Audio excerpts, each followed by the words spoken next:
ಮಧುಮೇಹ ಇದೆ, ಸಿಹಿಯನ್ನು ಸೇವನೆ ಮಾಡಲ್ಲ ಅಂತನ್ನೋರು ಏನೂ ಬೇಡ, ಹಾಗೆ ಇದನ್ನು ಫಿಲ್ಟ್ರ್ ಮಾಡಿಕೊಂಡು ಅಥವಾ ಹಾಗೇ ಕುಡಿಬಹುದು. ತುಂಬಾ ಒಳ್ಳೆಯದು, ಆರೋಗ್ಯಕ್ಕೆ ತುಂಬಾ ಪ್ರಯೋಜನಕಾರಿಯಾದಂತಹ ಹಾಲು ಸ್ನೇಹಿತರೆ. ಹೊರಗಡೆ ಬೇರೆ ಬೇರೆ ಪ್ರೋಟೀನ್ ಪೌಡರು, ಆ ಪೌಡರು, ಅದು ಇದು ಅಂತ ತೊಗೊಳೋದಕ್ಕಿಂತ ಮನೆಯಲ್ಲೇ ನೀವೇ ಇದನ್ನು ಪ್ರಿಪೇರ್ ಮಾಡಿಕೊಂಡು ಸೇವನೆ ಮಾಡಿದ್ರೆ ತುಂಬಾ ಒಳ್ಳೆಯದು. ಇದನ್ನು ಮಕ್ಕಳು ಕೂಡ ಕುಡಿಬಹುದು, ಎಲ್ಲ ವಯಸ್ಸಿನವರು ಕೂಡ ಕುಡಿಬಹುದು. ನಾನಿಲ್ಲಿ ಕಲ್ಲು ಸಕ್ಕರೆಯನ್ನು ಬಳಸ್ತಾ ಇದ್ದೀನಿ. ಮಕ್ಕಳಿಗೆಲ್ಲ ಕೊಡ್ತೀರಾ ಅಂದರೆ ಕಲ್ಲು ಸಕ್ಕರೆಯನ್ನು ಬಳಸಿ, ತುಂಬಾ ಒಳ್ಳೆಯದು.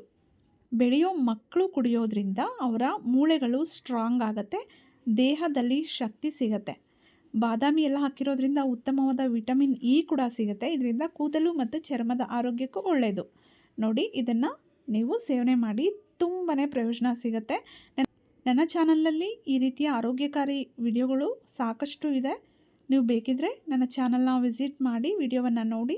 ಈ ವಿಡಿಯೋ ಇಷ್ಟ ಆಗಿದರೆ ವಿಡಿಯೋವನ್ನು ಲೈಕ್ ಮಾಡಿ, ಶೇರ್ ಮಾಡಿ. ಅನಿಸಿಕೆ ಅಭಿಪ್ರಾಯಗಳನ್ನು ದಯವಿಟ್ಟು ಕಮೆಂಟ್ ಬಾಕ್ಸಲ್ಲಿ ಕಮೆಂಟ್ ಮಾಡಿ ತಿಳಿಸಿ. ಮತ್ತೆ ಭೇಟಿಯಾಗೋಣ. Thank you.